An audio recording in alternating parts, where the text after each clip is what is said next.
En 1978, el profesor Edward Said publicó su libro Orientalismo, el cual cambiaría por completo la visión que hasta entonces se tenía de Oriente Medio, el norte de África, el subcontinente indio y Asia Oriental.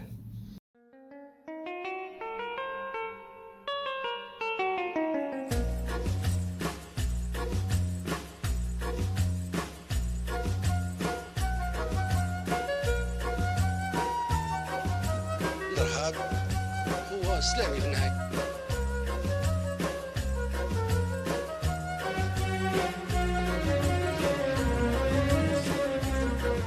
Ahlan wa sahlan lil jami'. Bienvenidas, bienvenidos a este canal, Mad Arabist, el cual, como bien induce su nombre, está dedicado a hablar del mundo árabe, de la sociedad, de la cultura, de la política, la historia, la religión del norte de África y de Oriente Medio. Y como primer episodio de esta serie de vídeos dedicados a ello, pues creo que es necesario hablar del orientalismo, el cual yo creo que es la pieza principal para iniciarse en el estudio de cualquier aspecto del Medio Oriente, no solamente del Medio Oriente, sino de cualquier civilización ajena a la europea y, por extensión, la americana, ajena a la civilización occidental. El libro Orientalismo está escrito por Edward Said, quien fue un profesor de literatura comparada en la Universidad de Columbia, los Estados Unidos de América.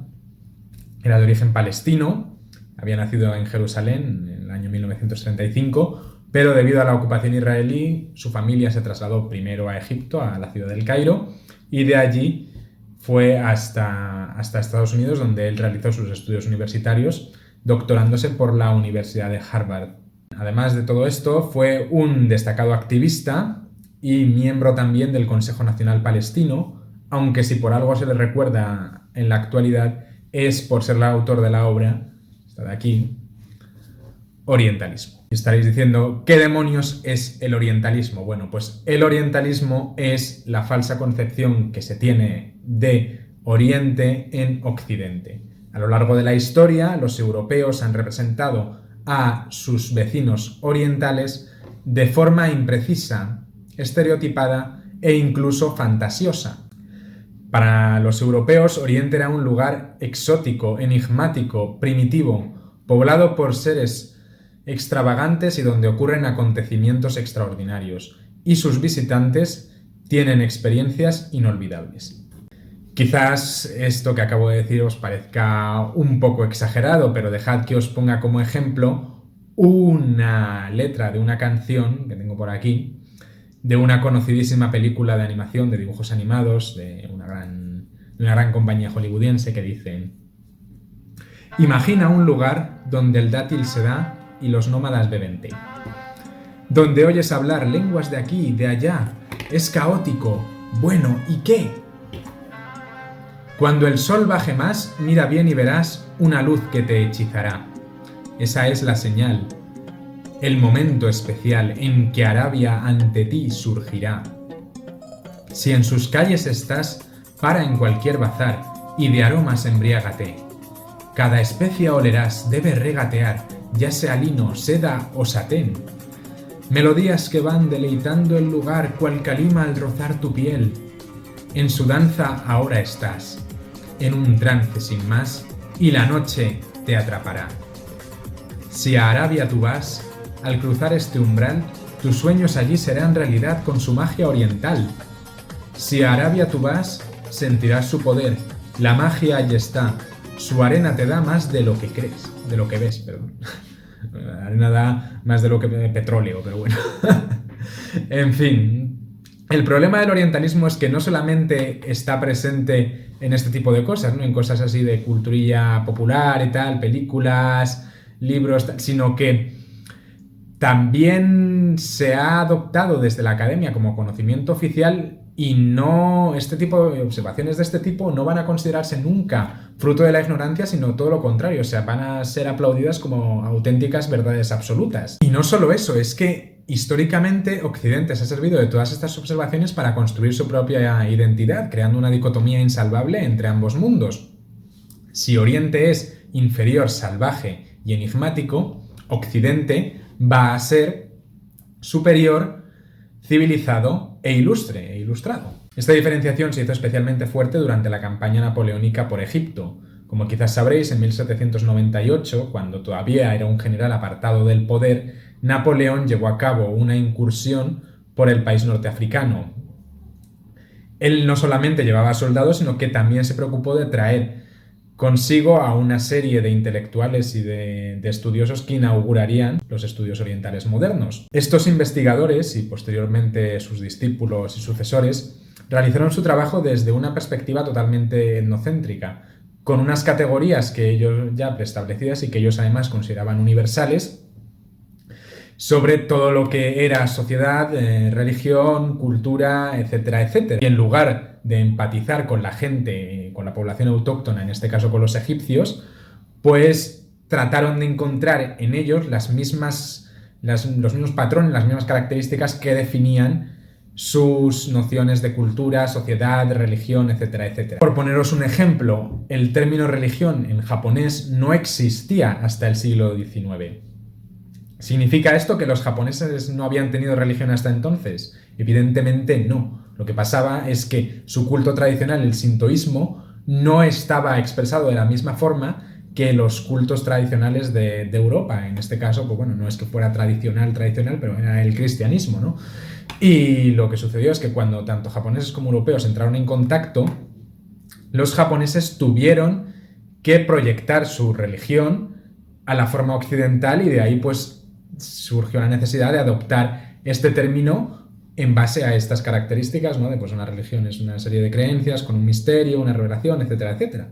Pero volviendo a Napoleón, el resultado de su campaña fue que a partir de entonces la visión que se tenía en Europa de todo lo que había más allá hacia el este quedó marcada por el orientalismo. Oriente quedó definido como un lugar donde no existe la modernidad y cuyos habitantes están condenados a vivir para siempre en el primitivismo. En cambio, Europa, con una modernidad recién estrenada, porque debemos recordar que el pensamiento ilustrado apenas tenía 50 años, entendió que era su deber el de salvar a todas estas sociedades del primitivismo en el que estaban condenadas a perdurar y utilizó este pensamiento para justificar sus intervenciones en el continente, las intervenciones de los países europeos en el continente africano y en el continente asiático que darían lugar a los imperios coloniales que duraron prácticamente hasta mediados del siglo XX. Ahora bien, esta dominación no fue únicamente política. Las potencias coloniales impusieron también su forma de pensar a los pueblos colonizados, de forma que estos asumieron las identidades que se habían creado de ellos en Occidente a través de la lógica occidental. Así pues, los orientales se vieron privados del derecho de definirse a sí mismos y de hablar y explicarse, y durante buena parte de la edad contemporánea, Europa ejerció el monopolio de los estudios orientales hasta prácticamente el final de la Segunda Guerra Mundial, que como sabéis trajo consigo la descolonización. Esto no ha sido el final del orientalismo, es más, yo creo que ahora está hasta más fuerte que nunca. Gracias sobre todo a los medios de comunicación, quienes a diario están jugando, ¿no?, con esta diferencia entre los dos mundos para provocar nuestras reacciones. A poneros un ejemplo, el caso de las mujeres árabes.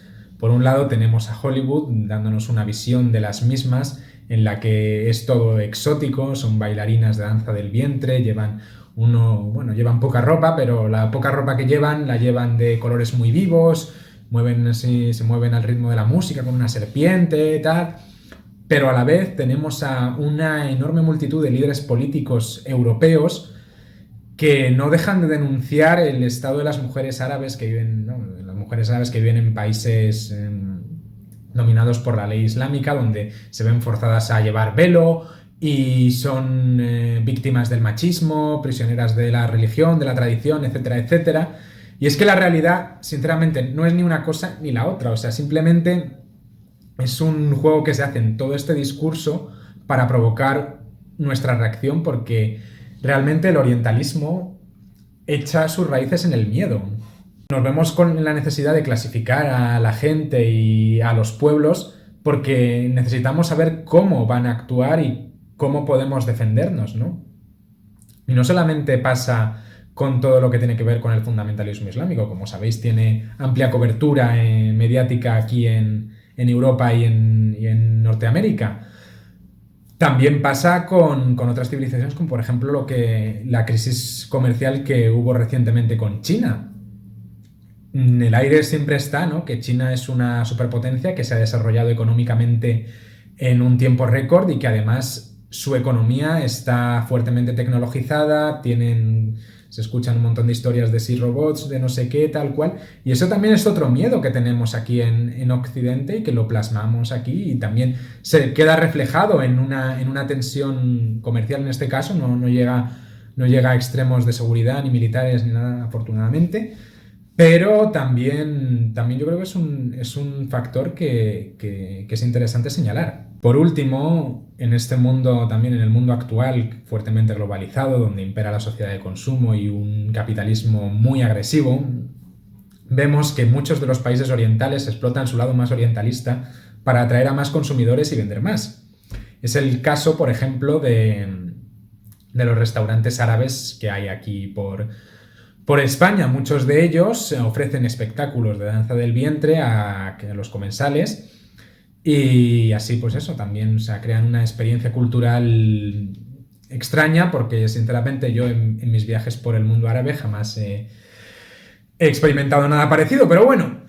Otro ejemplo que también yo creo que es interesante mencionarlo es el caso en Asia Oriental de China y de Corea, cuya cultura popular, por un lado, por ejemplo, la cultura anime japonesa, pero también últimamente, que me parece muy significativo, el auge del K-pop, del pop coreano, que ha habido en los últimos años, eso también es una forma de explotar los aspectos orientalistas de estos países, ¿no? Porque se convierten, por así decirlo, en una insignia de la cultura japonesa o la cultura coreana y mucha gente solamente se interesa en estos países por esto. O sea, ahí tienes los otakus o las seguidoras de las bandas de pop y tal, o sea, y que realmente ellos sueñan con visitar esos países, pero no tanto por la historia o por tal, sino porque equiparan la cultura coreana o la cultura japonesa a la cultura popular, lo cual, pues eso, o sea, tampoco sí, pero no, o sea, no lo es todo.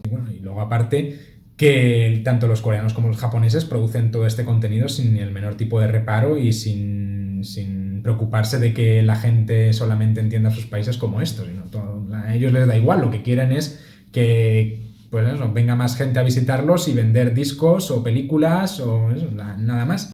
Y esto es básicamente el orientalismo explicado, eso sí, de forma express, pero yo creo que es importante, ¿no? Es importante sobre todo a la hora de hacer valoraciones, de dar nuestra opinión, ¿no? El ser conscientes de que muchas veces lo que vamos a decir no va a dejar de ser eso, una opinión que nosotros consideramos muy válida, pero que realmente es fruto ¿de qué? De cierto conocimiento que nosotros hemos heredado, y es que es inevitable, no se puede escapar de ello, pero sí que yo creo que es necesario tener un espíritu crítico y no tomar todo lo que nos cuenten aquí sobre allí como verdadero. Y es lo que quiero proponeros yo. O sea, yo no quiero hablar solamente del mundo árabe, sino quiero también eso, crear preguntas, generar cuestiones, traer aquí debates que resolver de forma empática, no de forma unilateral, sino bilateral. Si queréis comentar, si queréis hacer cualquier tipo de observación, os animo a que antes de darle al botón de enviar la leáis y penséis si esta es fruto del orientalismo, de las categorías preestablecidas que nosotros manejamos o no. Simplemente hacer un poco el ejercicio de ponernos en los zapatos del otro, pues ampliará de forma muy, muy, muy buena nuestra visión del mundo y nos ayudará a comprender ciertos problemas que desde aquí, desde luego, no pueden ser comprendidos. Y eso es todo. Espero vuestros comentarios en el vídeo. Voy a dejaros abajo la referencia que he utilizado, que es el libro de Edward Said, Orientalismo. Y nada más, cualquier duda, cualquier cuestión que tengáis, también podéis dejarla en los comentarios y yo la responderé. Y eso es todo, nos vemos en el próximo vídeo. As-salama.